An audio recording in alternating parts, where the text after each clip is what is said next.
Hi hello மக்களே, எல்லோருக்கும் வணக்கம் மக்களே. இன்றைக்கி நம்ம சேனலில் பார்க்க போகிற ரெசிபி கவலை மீன் குழம்பு தான் மக்களே.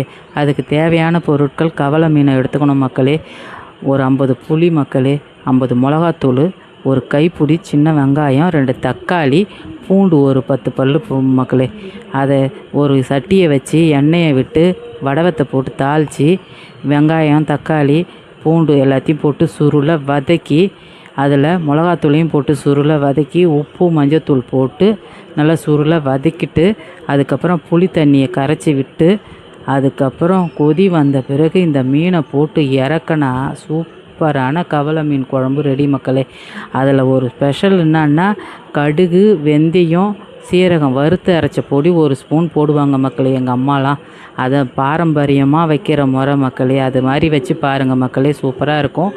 வாரத்தில் ஒரு நாள் இந்த கவலை மீனை செஞ்சு சாப்பிடுங்க மக்களே. உடம்புக்கு அவ்வளோ நல்லது. நன்றி.